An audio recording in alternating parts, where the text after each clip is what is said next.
Don't worry, brands don't need receipts. They just need the vibe. She said it with a laugh, swirling Jose in an Armani glass while the camera rolled for her 1,000th story. By Sunday, I'll have 3 new sponsors and half the city thinking I'm buying yachts. It's art, babe.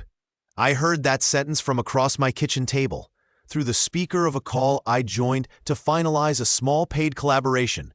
And for the first time, something in me snapped. Not because she was lying, because she did it casually, like someone ordering lunch. Not because she used my business's name to sound legitimate, because she'd already taken $12,000 in prepaid launch spots from my community and left us with a screenshot and a ghosted DM. She'd told my customers we were exclusive partners. We were not. We were a cafe in Seattle, and our reservation waitlist had vanished into her curated feed. She has 1.2 million followers, my friend Maya said, scrolling. And a professional team. How do you even compete with that?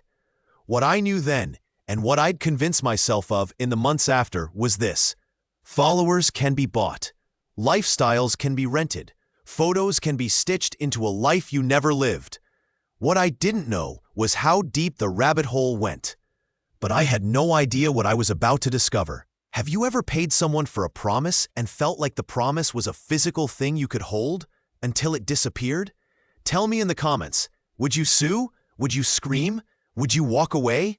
She called herself Livia Stone on Instagram.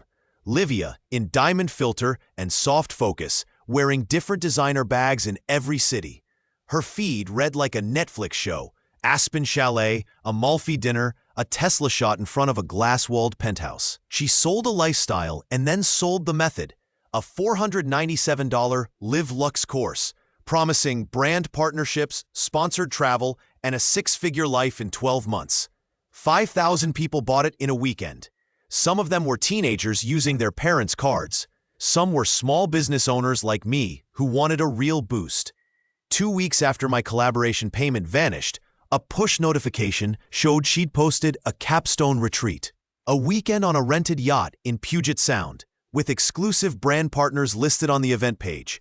We'd been supposed to get a feature in her partner spotlight and an Instagram story swipe up that would send 500 followers to our booking page. Instead, nothing. No promo, no refund emails, just a "so sorry, technical error" DM. She's too slick, my lawyer friend Jonah said when I told him. Influencers operate in this gray area. Unless you can prove direct damages tied to her representations, she can ghost, change names, and start fresh. That hit like a punch to the gut. But then I found the first little thread that didn't match the picture-perfect tapestry she spun. A customer who'd bought my Livia collab latte sent a screenshot of a story where Livia credited "thank you at Cedar Lane Cafe," but the geotag was for Bellevue, not Seattle. Her penthouse shots had the same window reflection twice, from different posts, but the skyline angle was reversed. Her Tesla was photographed in front of the same building she used in Bali and in Vancouver. That's suspicious, Maya said, swiping through images. Either she's insanely lucky or she's playing with the same props. Little did they know, that was the first breadcrumb. I started compiling screenshots. I saved every story. I reverse image searched her best shots. You'd be amazed what Google remembers. But I was also angry. Angry that we'd lost $12,000. Angry for the customers who trusted a well-lit photo more than their instincts. Angry because the system leaned toward her. Big number of followers, Samaritan-style influence, optics over audits. What's your plan, Alex? Jonah asked. You can go to small claims for the $12,000. But there's a bigger story here. And if you want real justice, you have to treat this like a case, not a rant. But I had no idea what I was about to discover, I told him. The next week, I hired Marco Vargas, a private investigator recommended by a friend who'd had a messy landlord situation. Marco wasn't glamorous. He smelled like motor oil and drives a dented pickup. He also had contacts inside delivery companies, rental houses, and a soft spot for people who got scammed. He sat across from me with a laptop and a smile that said he loved a puzzle. Show me what you've got, he said. You won't believe what I found next, I said, sliding the folder across the table. Marco's eyes moved fast. Found is the key word. People leave trails. Photos, metadata, invoices, geotags, unless someone's been miserly with the accounts. But plenty of influencers are sloppy. He ran metadata on one of Livia's high-production images. The file said it had been saved in Lightroom by a user with an email not associated with her account. The location tag was stripped, but the timestamp didn't match the caption. He dug deeper. He found rental company names in the EXIF data of a boat shot, a small, local prop rental house in Tacoma. A watermark on one high-glam image matched a photoshopping studio in Bellevue. Marco smiled and clicked. 47 deleted messages, he told me, scrolling. Her assistant, or maybe her marketing lead, cleaned their phone and didn't fully purge iCloud backups. 3 months of messages talking about prop day, rental pickups, refunds, and don't post the invoices. My heart dropped into my stomach. Show me. We saw the messages. We rented the yacht for 2 hours. Client will think they were on a full-day trip. No need to disclose. Clients buying the course don't need full refunds. Offer store credit with an apology note. By the time she posts the photos, the receipts are gone. We got the brand money. 2 shocking facts were sitting there. 47 deleted messages and 72 rental invoices referenced in those messages. And later, the bank tracer would show $2.3 million moved through a web of LLCs to a steel-voiced payment processor. Shocking, right? Has anyone here ever bought followers?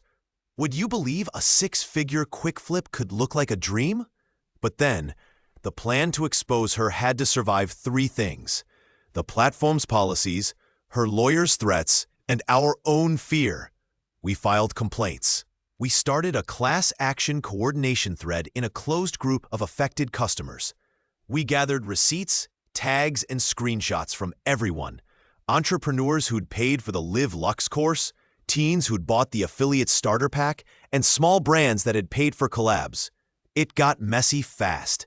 Dozens of people wanted to be heard, but anonymity was a real fear. Who wants their financial mistakes splashed across headlines?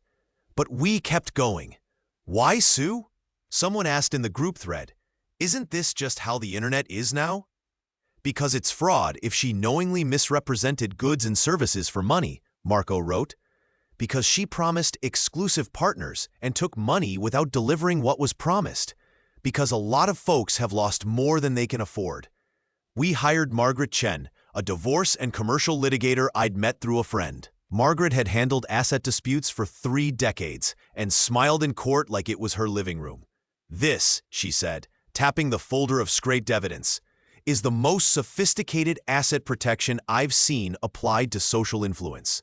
Shell companies, rental write-offs, staged images. It's a pyramid of plausible deniability. But we have 2 things to do: prove material misrepresentation and link it to damages." "Okay," I said. "How do we do that?" Margaret outlined the chessboard. Subpoenas for rental houses, subpoenas for Stripe and PayPal payments, preservation letters to Instagram and the hosting company, depositions from event staff. Marco would hunt down witnesses who could swear they'd delivered props to Livia's address or had contracts with her LLC. We planned to show a pattern: identical props in multiple cities, invoices matching dates of photos, payments to shell accounts, and reimbursements routed to a media coordinator that didn't exist. But the bad news arrived quickly. Livia's lawyer wrote a threatening letter claiming defamation and harassment. Instagram took down a few posts for privacy concerns after Livia flagged them. One of our biggest witnesses, a rental driver who'd said in a DM he would testify, suddenly stopped answering. Someone in the thread shared that they'd received a legal-looking envelope from a collection agency. 3 near failures in a row. The plan looked like it might collapse. Would you have folded? What would you do if a giant legal letter arrived in your mailbox and your best witness vanished? We didn't fold.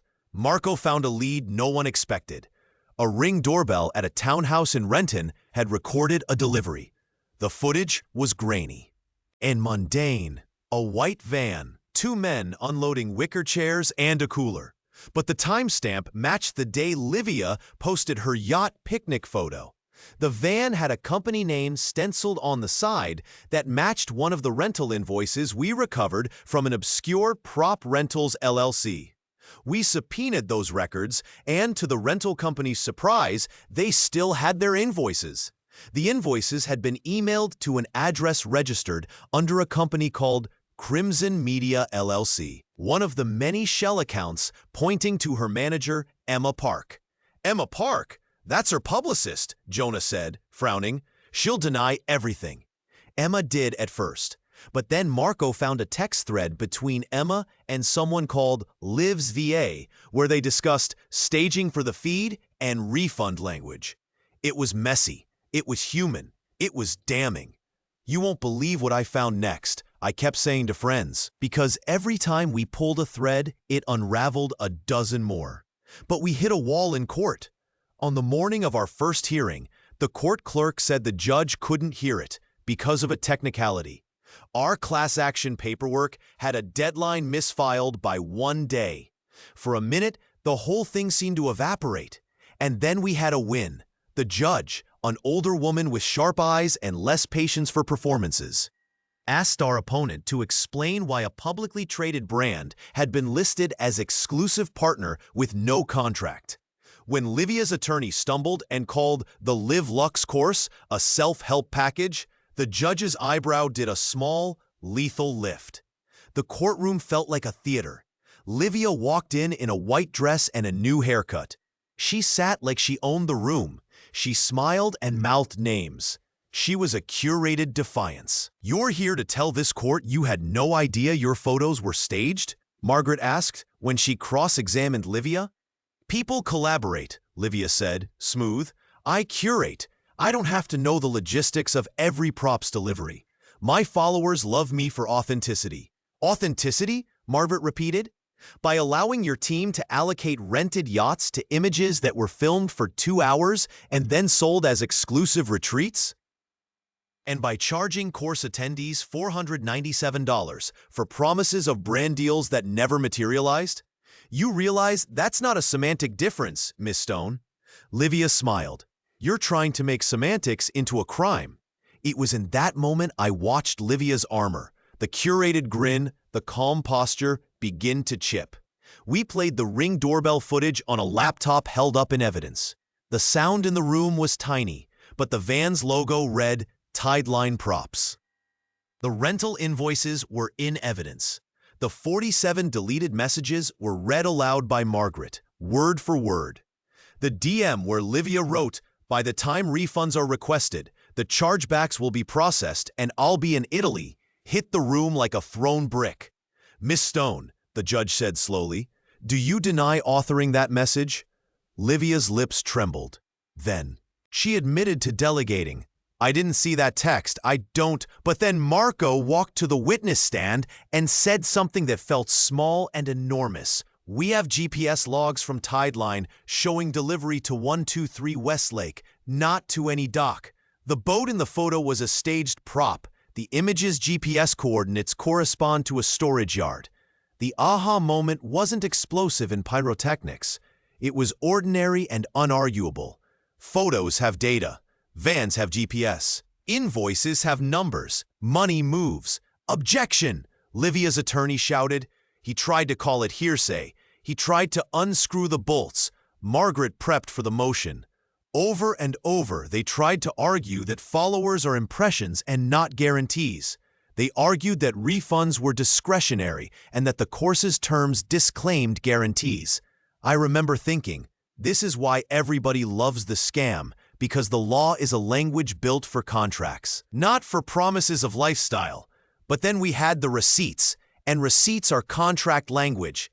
According to this disclosure, the judge said, opening a thick-bound set of printed transcripts, and the evidence presented, bank transfers totaling $2.3 million to accounts associated with Crimson Media LLC, invoices for staged props totaling $72,450, and a pattern of misrepresentation as established by 47 deleted internal messages. I find that the defendants engaged in material misrepresentation that induced purchasers' reliance.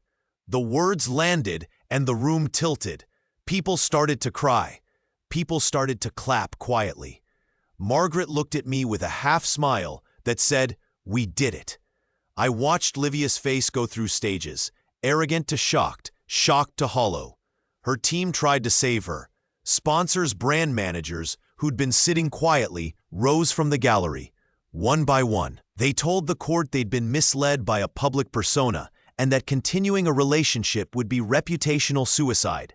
A high-end luggage company announced on record they were pulling a 6-figure contract. Her management company announced a freeze on payments. "By Christmas, I'll be sipping champagne in Tuscany with your money," I pictured her saying in the kitchen months earlier. But in the courtroom, she had no champagne. She had a binder of emails and her bank account was slowly being closed. The judge ordered statutory damages, restitution for the course purchasers, and froze several bank accounts pending criminal referral. She was ordered to issue refunds. The judge also referred the matter to the state attorney for possible wire fraud investigation. "How does it feel?" a reporter asked after. "Vindicated?" someone else said. "Vindicated is a weird word," I said. Justice felt like a slow-moving machine that finally decided this was worth chewing. But the aftermath wasn't neat. Some of Livia's followers became furious at us. "Cancel culture," they shouted. People who once defended her said we were destroying a career. Some argued that this was a gray area and that everyone fakes something to survive online. The platforms argued that their policy enforcement couldn't be used as evidence, and yet real people had real losses. 6 months later, I watched a former collaborator, Livia's assistant, Emma, restock a boutique in Bellevue. She was wearing a plain jacket, no logos.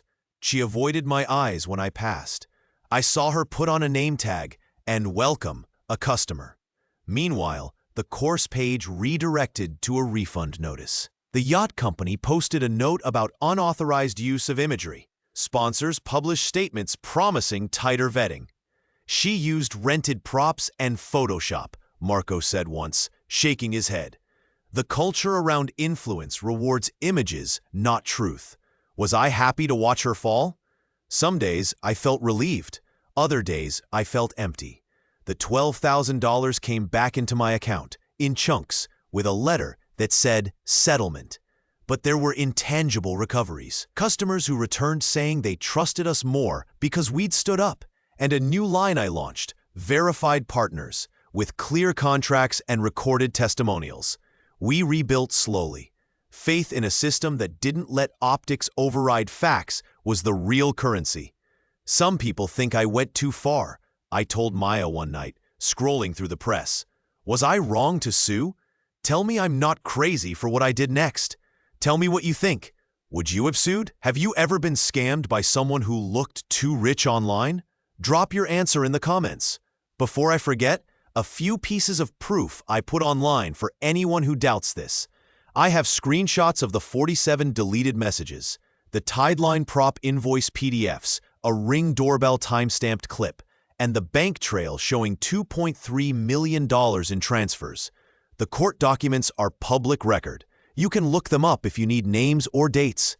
Security footage doesn't lie. Neither do invoices. Lessons? We all protect our image online.